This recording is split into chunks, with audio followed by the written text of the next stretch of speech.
Hello, everyone, and welcome to today's CXI Masterclass. My name is Vlad Demsar, and I'm a marketing academic at Swinburne University and the director of the CXI Research Group, and I'm going to be your host for this session. This session is yet another installment in an ongoing series of free quarterly masterclasses, which we launched in late 2023.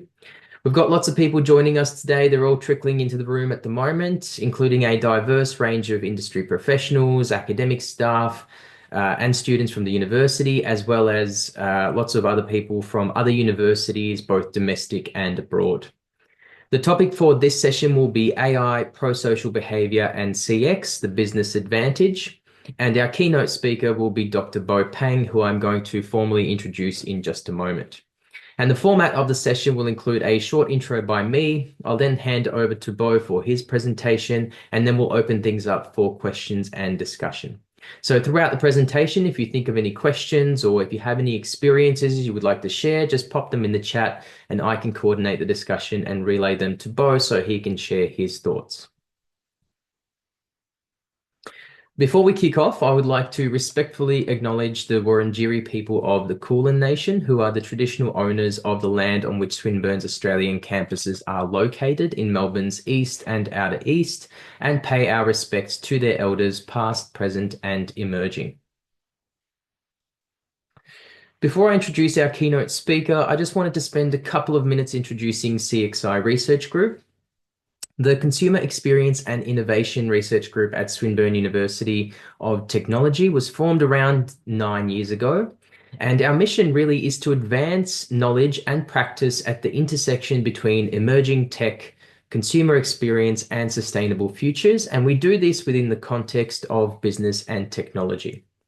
Our activities kind of broadly fall into three buckets. The first bucket is the academic and scholarly research that we publish regularly.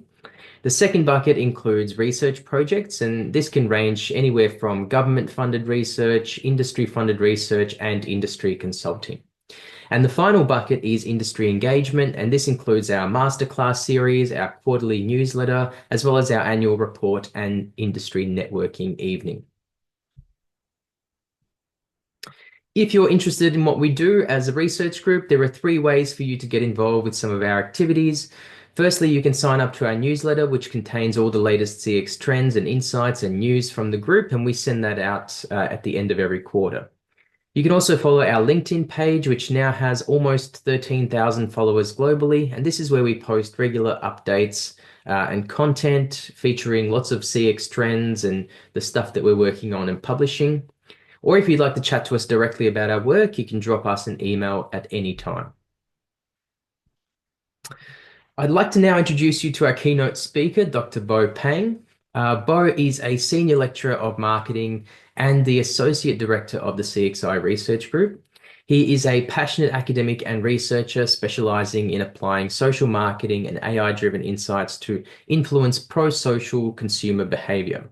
His work focuses on how businesses can leverage AI and behavioral science to enhance customer experience, foster responsible consumption, and drive measurable social impact. Throughout his career, Bo has secured over 2.9 million in research funding and has published more than 100 scholarly articles in high-impact journals, conferences, and industry publications.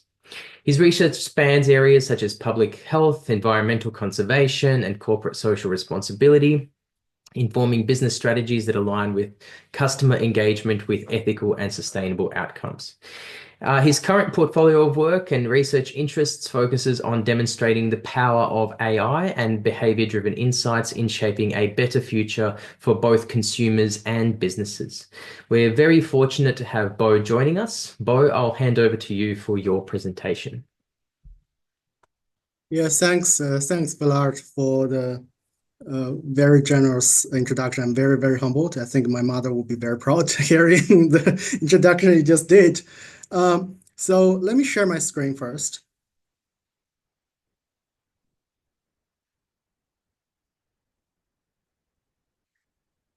Okay, so I suppose it's there. Yep. Okay.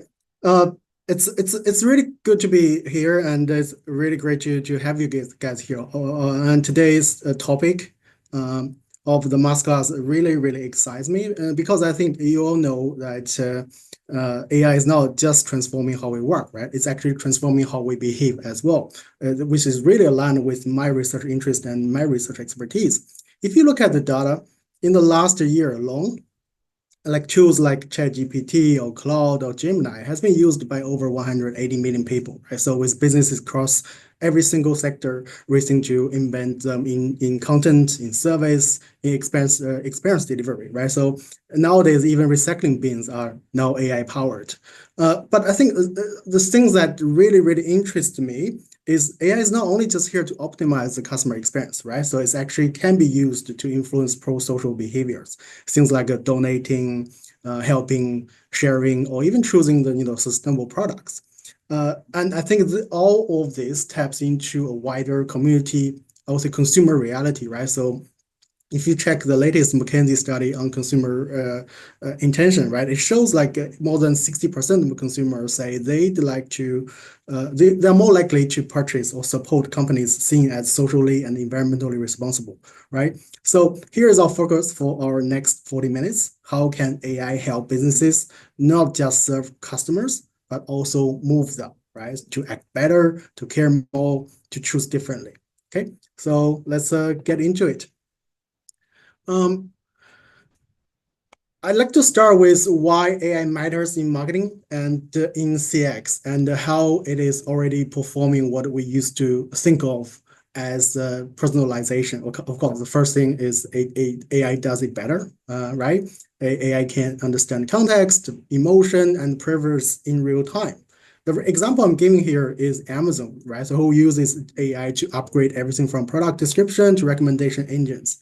And if you check the retail team's publication, they're looking at some AI-powered recommendations, 30% more likely to result in conversion rates compared to traditional systems, right? So all of their product descriptions are AI written right now, and they're all performing the human written ones across multiple categories of the products, right?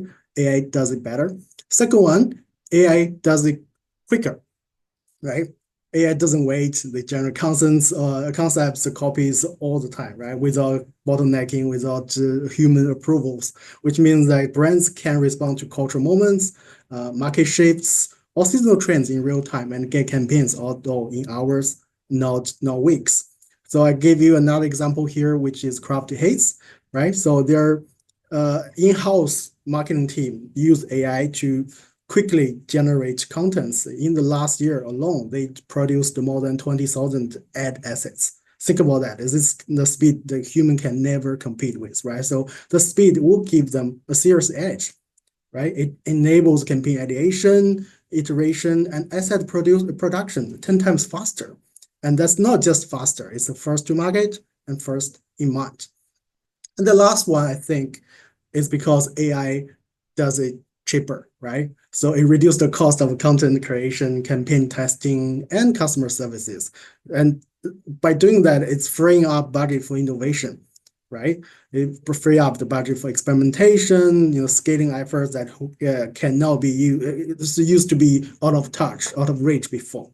And another example I'm giving here is Klarna, right? So you can see here, they literally reduced the 25% in reduction in the marketing agency spend, but actually running more campaigns. Think about the bandwidth, think about the capacity they're building. That's why I think everyone's working, rushing into this AI bandwagon right now. Okay, so the table I'm showing you here is what exactly is AI doing to change customer experience.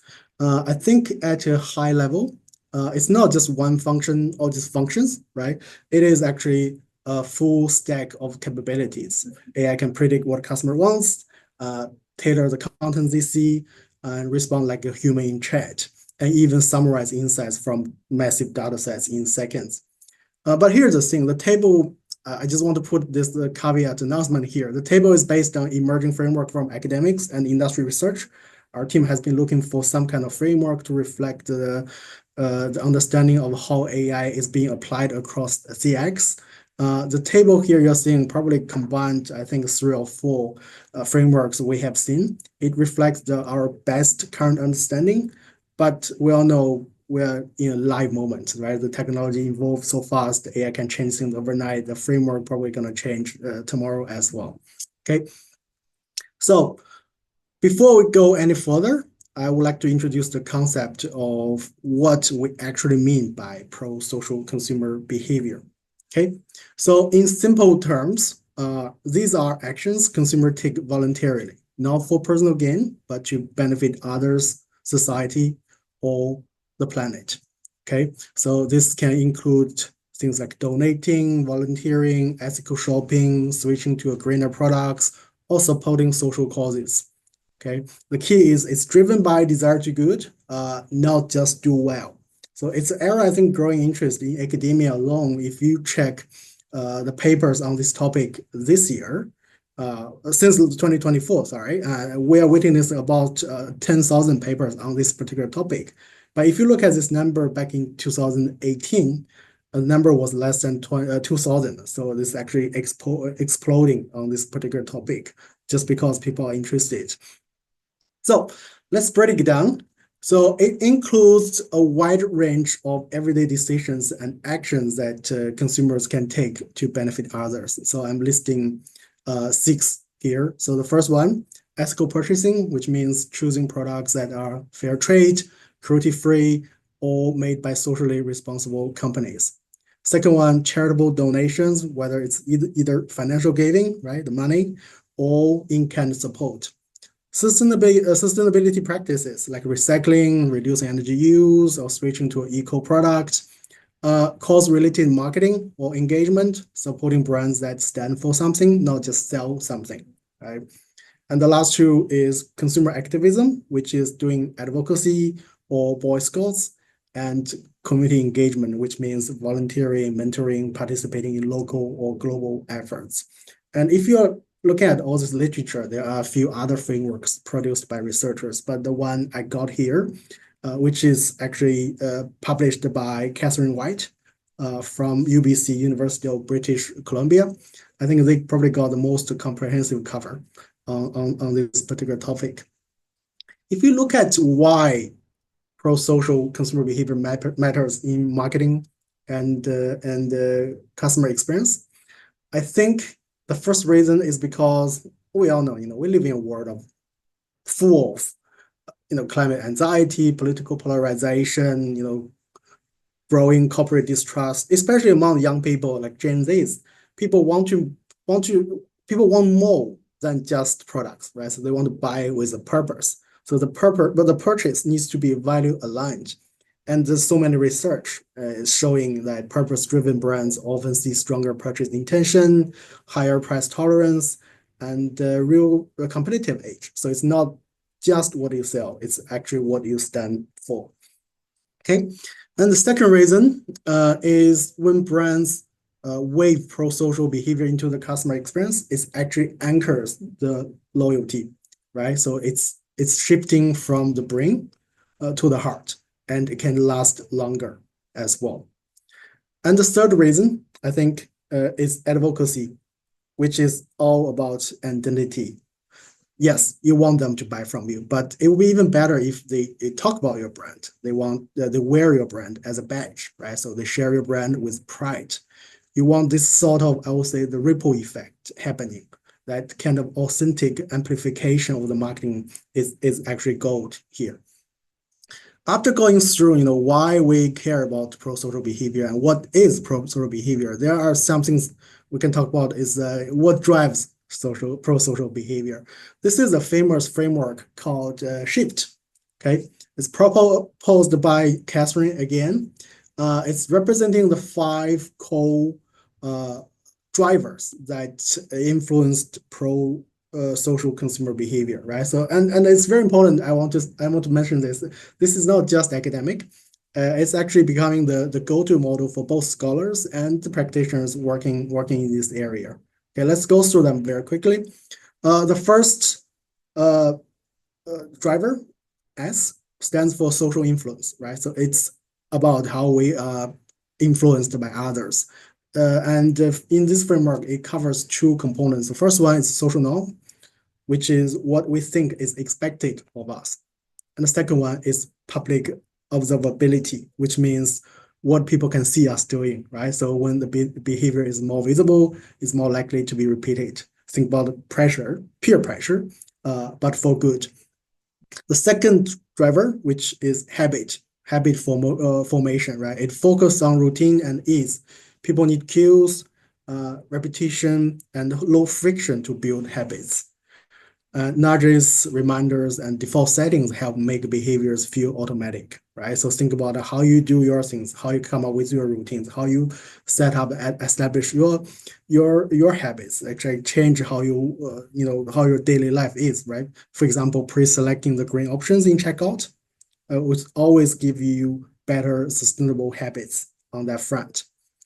The third one is called individual self, right? It's about aligning with one's value and moral identity. If a behavior feels like it reflects who I am, whether it's being fair, eco-conscious, for example, or community mandate, it will stick. Personalization and the self-reflection tools are really, really powerful here. And the fourth one is called feeling and cognition. It really taps into the emotional storytelling and moral reflection, right? So I think Gen AI is doing really, really well on this space. When we feel something, for example, hope, guilt, pride, we are more likely to act, right? So AI, especially generative AI, has huge potential here just through narrative generation, getting these copies which are emotionally engaging and images that can impact people. And the last one is something what we call the tangibility, right? So we care more when we see the impact, showing clear, concrete outcomes like how many trees you planted, how much of the carbon dioxide has been saved, how many meals has been donated, for example, for certain actions. AI tools can visualize this kind of outcomes or simulate impact in real time, which are probably the big game changers in pro-social behavior landscape. Okay, so what I think after setting the things, finally, I think how is AI being used to influence pro-social consumer behavior is a question our team wants to find out. I think that it's gonna give you a little idea how we did it and what are the findings in general. So in order to answer this question, so we took what we call the systematic environmental scan approach, okay, to scan and identify the real world business cases who are using Gen AI to promote pro-social behaviors, not hypotheticals, but actual case studies. And in order to do so, we built our search around two key frameworks, as you can see here. The first one is what are the pro-social behaviors are, right? Like ethical purchasing or donation, blah, blah, blah, as I mentioned earlier. The second one is actually the common AI functions like predictive analytics, personalization, conversational agents. And then we run targeted Google search using structured combination of these keywords through permutations, carefully reviewing the first pages of each result, which give us about 50 hits per search. And then we cross-checked all these results using the ChatGPT and Gemini's deep research function to make sure we were not missing anything big. And by end of that, we identified a total of 116 cases through sources like industry reports, corporate blogs, organizational case studies, and media coverage. So where the innovation actually gets implemented and talked about. In terms of analyzing the data, from there we look at the basics first, right? Who, where, when, but most importantly, we tracked what types of Gen AI was used, what kind of pro-social behavior it targeted, which behavioral levers were activated, and what consumer experience improvements or outcomes were reported, right? So by doing that, we will be able to analyze the data in three ways. The first one, the descriptive statistics, right? To give a overview of the landscape, what's common, what's the pattern, what's emerging. And then we do the cross-tabulation, just to try to connect the dots here between AI functionality, behavior triggers from the shift model, and any CX outcomes. Okay, and the last one, we just go deep into all these cases. We did a qualitative review and analysis to draw out any standout practices, the things businesses can actually learn from. Okay, so in terms of the findings, this is where I'm going to introduce you. The first one, sorry, yes, is about 20% of the cases we found actually used the text generation, closed followed by predictive modeling, which is 18, and all the other functions followed with like 16%, 10%, and 8%. And most of the cases are actually using multiple functions here as well. And if we're talking about the social influence and tangibility model, shift model, so tangibility impact comes the next left. So following the social norm, which takes the majority of the campaigns we're doing, which is 81%. Tangibility impact actually having 65% of the cases. When people see the results, like your donation saves 3 meals, they're more likely to engage from our data. And if you look at the CX functions here, about 1 in 5 of AI applications we reviewed here are focused on making the experience easier, where whether it's faster signups, smoother donations, for example, or just removing frictions in the process.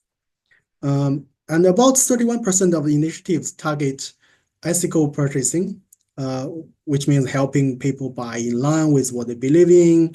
And then there are a big chunk of studies looking at the consumer activism as well, like the petitions, Boy Scouts, or advocacy.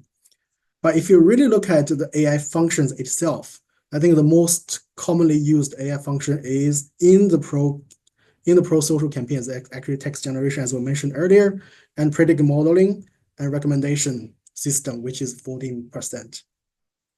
So from here, we tabulated the data to see whether where AI works well, and where not so much, right? I'm going to start with where AI works well, okay? The first thing we see, which is not surprising, Gen AI works really, really well when the pro-social actions feel personal and visibly impact, right? It taps into that two powerful shift levers, individual self and tangibility, right? I'm giving you 2 examples here. The first one is Patagonia. This is actually a stellar example through all the cases we found, right? So this company uses AI to analyze consumer data and tailor their sustainability messaging around the issues customers care the most, like climate change or conservation, right? It's not just one size fits all approach. It's my value, my cost. And probably you can see from the data it's working. 35% of the customers say they are more likely to support brands that give back to the environment, and 28% of Patagonia customers have actively participated in the brand's Action Works initiative, right? It's not just about awareness, it's also about action as well. The other example I'm giving here is a charity called Charity Water, okay? They are focusing on this clean water initiative globally, which used AI to test over 1,000 story variations. So giving this large sample of data they're working on, giving how much of the content has been produced by AI, the stories that perform the best, it did not just inform them, they made donors feel much more emotionally involved, like their contribution mattered, and all this thing has been published on their website. So if you're interested, you can go in and have a look as well. I think this is where the AI really works well with individual self and tangibility component incorporated. Where AI works awesome, this is something I want to say, is they really outperform is when it activates the right mix of behavioral levers, right? So it's not only just one or the other, it's actually combining all things together. So based on the data we're looking at, we found that initiatives combining habits with tangibility or social influence with feelings and cognitions tend to produce stronger outcomes. I'm just guessing the reason behind that probably is because they hit both the heart and the brain, right? So cognitive and emotion, and they automate the whole thing into habits. The example I'm giving you here is Tajmali. So it's actually a multilingual website trying to help refugees. So they use this generative AI to match volunteer translators to refugees in crisis, right? So it can be done fast, it can be done at scale. But I think they go beyond just being quick. They build emotional commitment through community training, through peer validation, and they have their app that you can submit the feedback as well. So this habit loop is enforced by tangible outcomes. Refugees get life-changing support, volunteers seeing their impact in real time, right? As you can see, it's actually I would say, a very good combination, a good fusion of emotional engagement, group belonging, and visible effects that turns a good AI solution into an awesome one, right? I think the learning here probably is if you're building or backing any AI for social good, this is probably a very good sweet spot you can look at. Okay, next one, I would say it's where AI works okay. So not good, not awesome, but okay. So it's ticking the marks, but not hitting its full potential. This is where I was talking about is habit formation. Right now, this lever is surprisingly underused. And whenever it is used, as you can see here, I'll give you an example, it's actually Loop, the circular economy initiative. It's not tracked, or it's not evaluated, or it's not reported properly. So there's little data we can play with. We just think that this is a big missed opportunity just because automation is such a big deal in AI, and it's not well used from this consumer experience point of view because automation nowadays is actually happening in the backend. But how we are going to move beyond that, right? So it's from the automation to design for behavior that sticks is actually something everyone needs to think about in this space. And the last one, I would say, is where AI is, I would say, hits and misses, right? So there is a risk of misfiring, especially when it leans too heavily on emotion, right? So generative AI can craft highly provocative messages. Probably if you're on Twitter X, you're going to see a lot of that kind of contents from this mid-journey generated contents. But when it comes across into manipulation or biased, I would say amplified biases, it does more harm than good, right? So the example I'm giving you here is actually a study by UNESCO, right? So they actually found the large language models can replicate and reinforce harmful gender stereotypes. So that, of course, offenses people, turn people off, and you lose trust out of that, right? So especially in this kind of socially sensitive domains. So I think the lesson here is that we need to be really, really mindful about being authentic, even with AI's help. Okay, so I'm going to talk about two other things. The first one is actually for all the researchers in this room, and the other part is actually for all the practitioners, businesses, owners, what you can do actually in the business settings. So let's go on with the researcher first. The research opportunities. I think this is the evolving space. There's so many things happening and so many things we don't know yet, right? Based on what we have did, I think I found more questions than the answers. And that's why I think there are so many good research opportunities and directions we can take. This is the list I have prepared. And apologies for my OCD on having some patterns into the words. So I was trying to come up with something a little bit more unified. So the first one is trying to say, how can AI convert selectivist into active participation through, let's say, AI smart nudging or emotional feedback, right? So if you don't know what selectivism is, it means armchair activist, okay? So people who only talk, like keyboard warriors, but they take no actions. So whether can AI help on that front, we don't know, and it's interesting. Okay.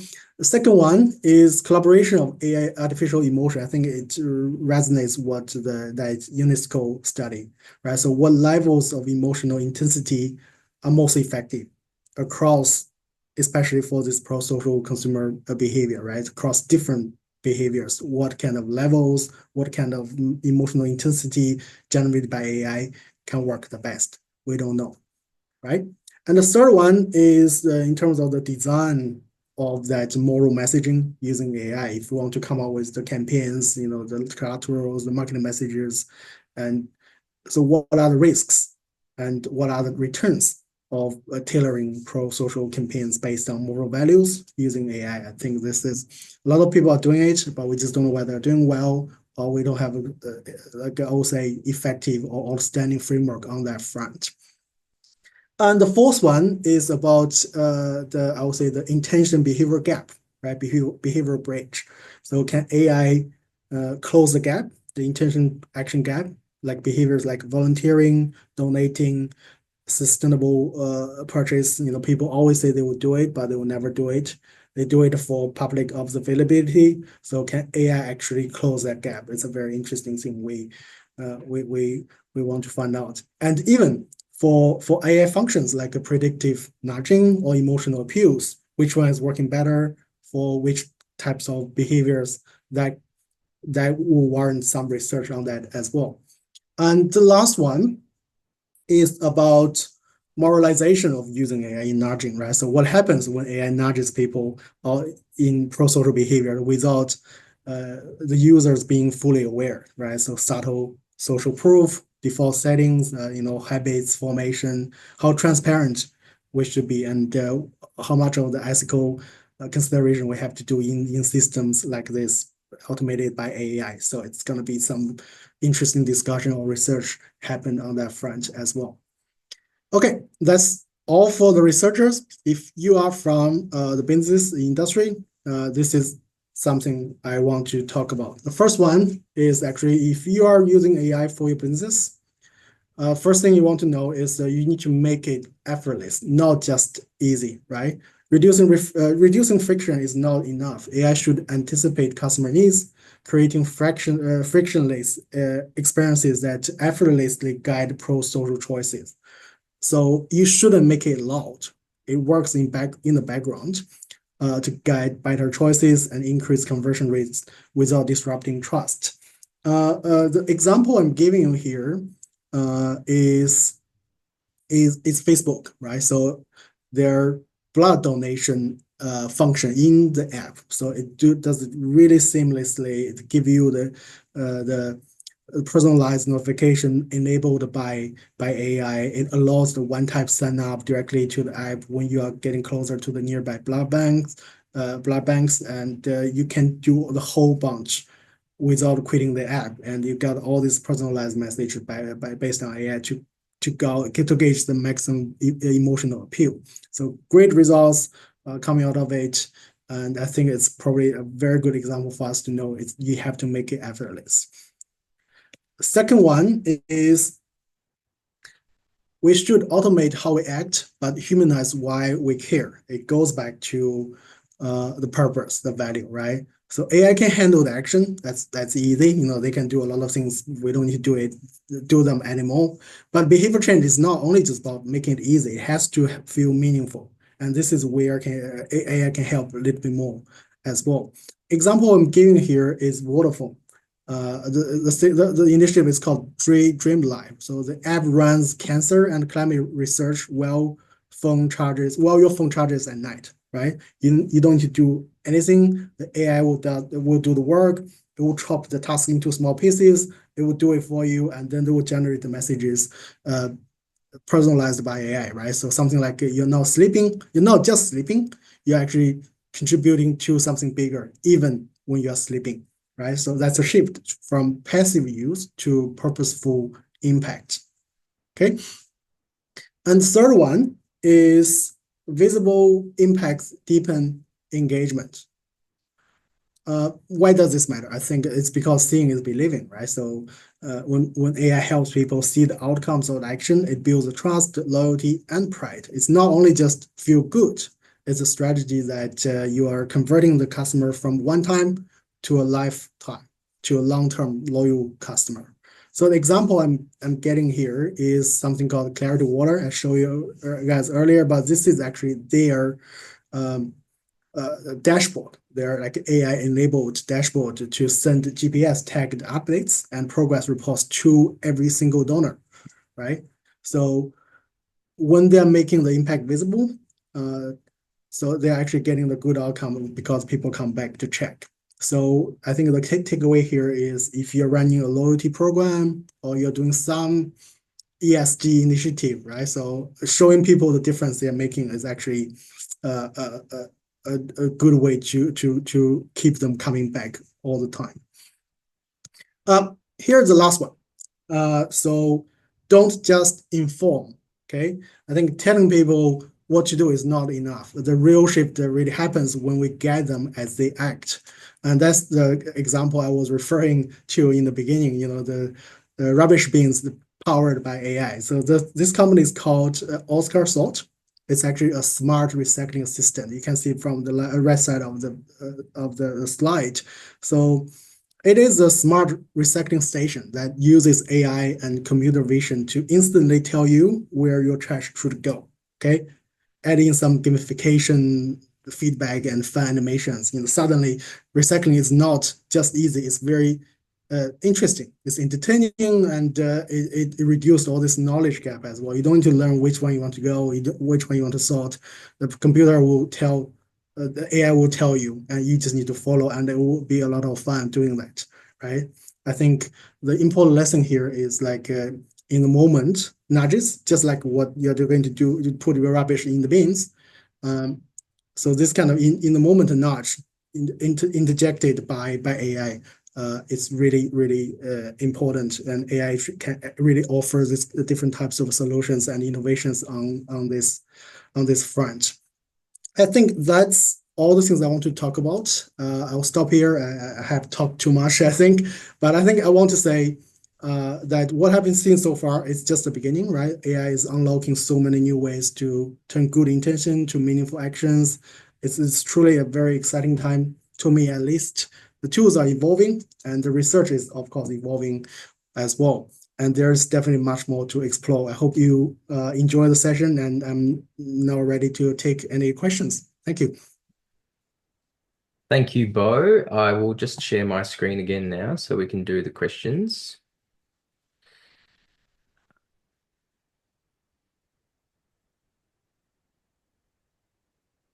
So yeah, that was an amazing presentation. Thank you very much. It's really interesting to see like some really new and innovative ways and some tangible examples around how business can use AI to encourage some of these pro-social behaviors, whilst also providing a really great customer experience and building competitive advantage in the process. I'd like to sort of open the floor up to questions now. So if you have a question, you can pop it in the chat, either do it in the main chat or you can put it in a private message to me if you like, and I can relay that back to Bo. We've got around 15 minutes or so, so anything you'd like to share, any thoughts or questions at all are more than welcome. So there's a question here from Lucas. So he's saying, thinking about pro-social campaigns or initiatives, I feel that authenticity and that human connection is central to their effectiveness.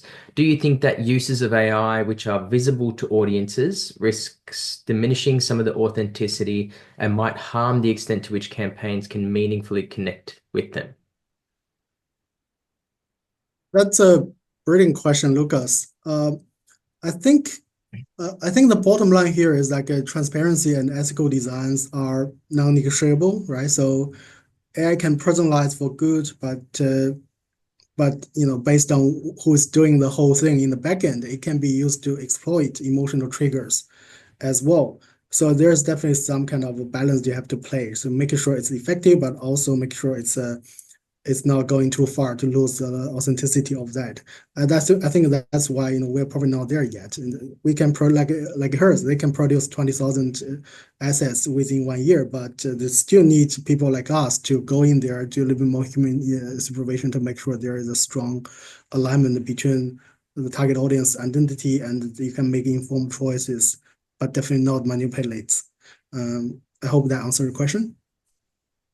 Yeah, and I might sort of weigh in with some thoughts as well here, Bo. We recently ran some research that looked at the impact of disclosing AI usage in the generation of, for example, advertising, and the impact that has on brand outcomes. And what we found is that if a brand is acting in a very responsible, morally responsible, ethically responsible, socially responsible way, that can actually buffer some of the negative effects of disclosing AI usage in advertising creative.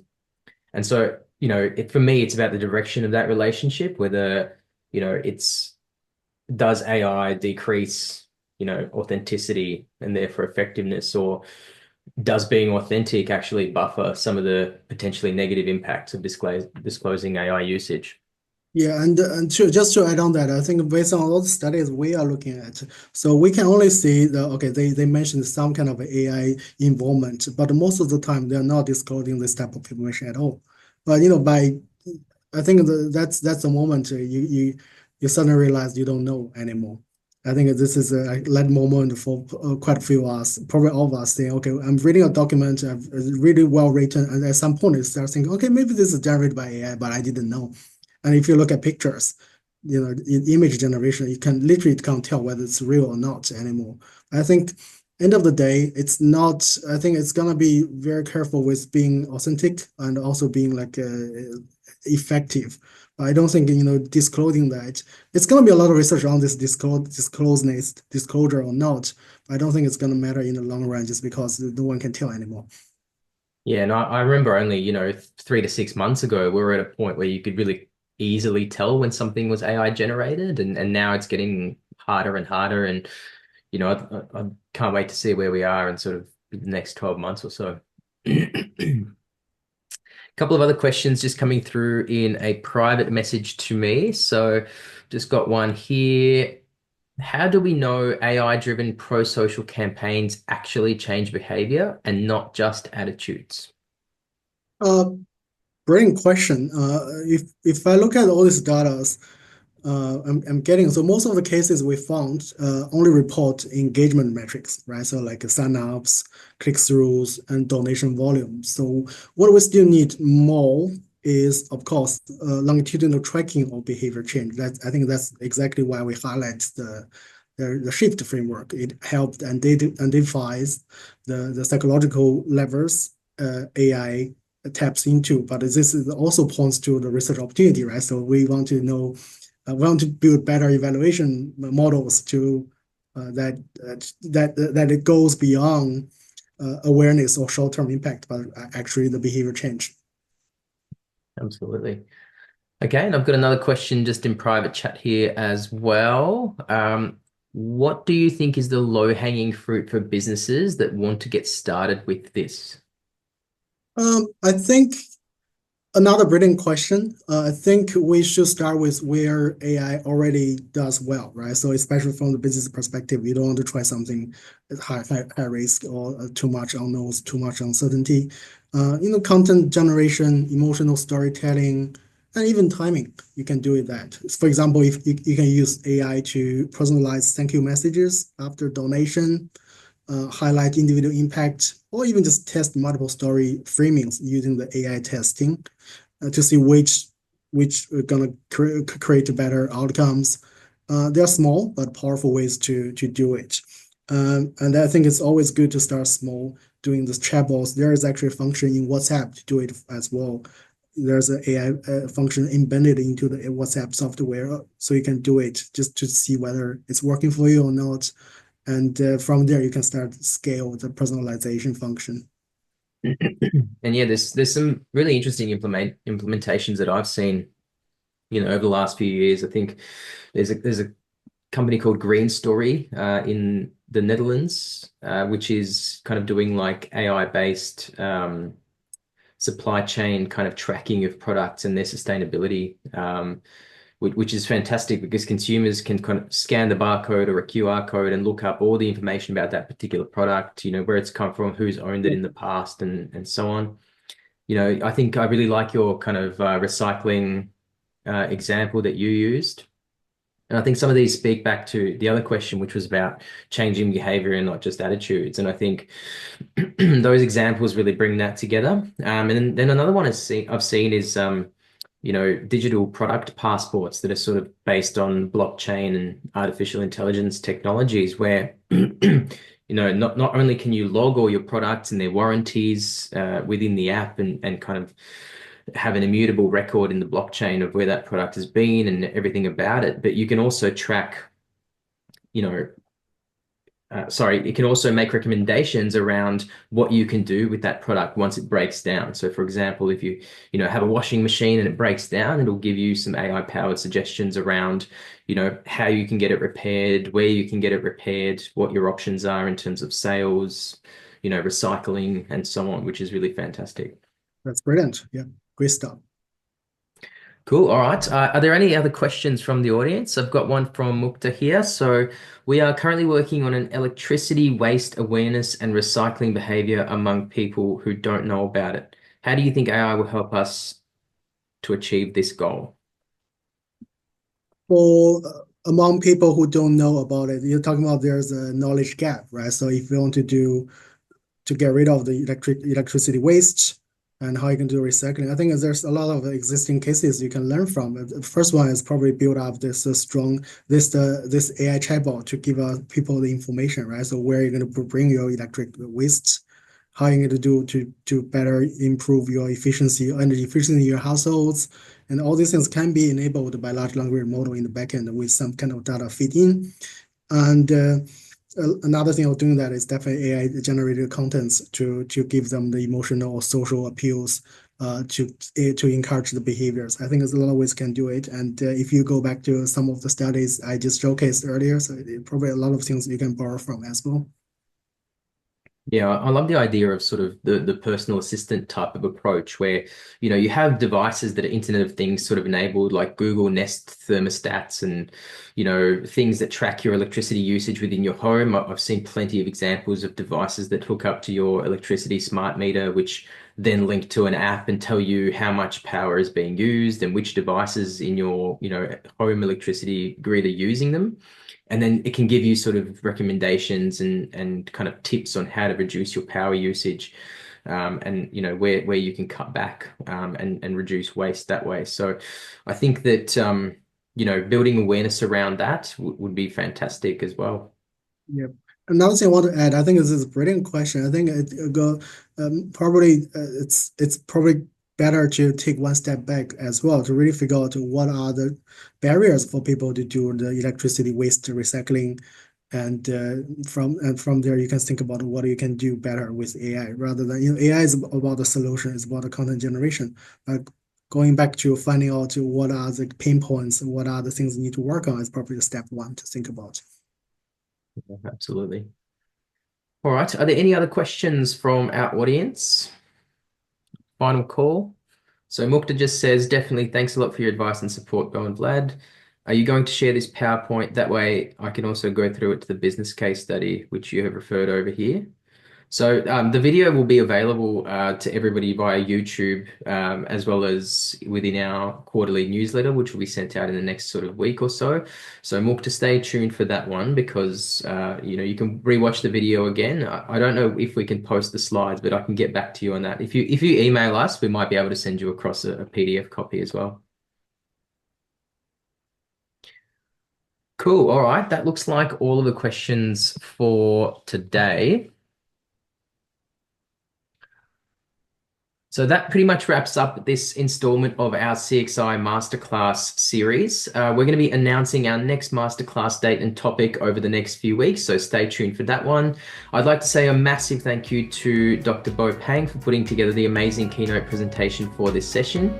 And a big thanks to you all for joining us. Hopefully we've managed to inspire you with some fresh ideas around the use of AI in pro-social behaviors. And we look forward to seeing you all at the next CXI Masterclass. Bye for now.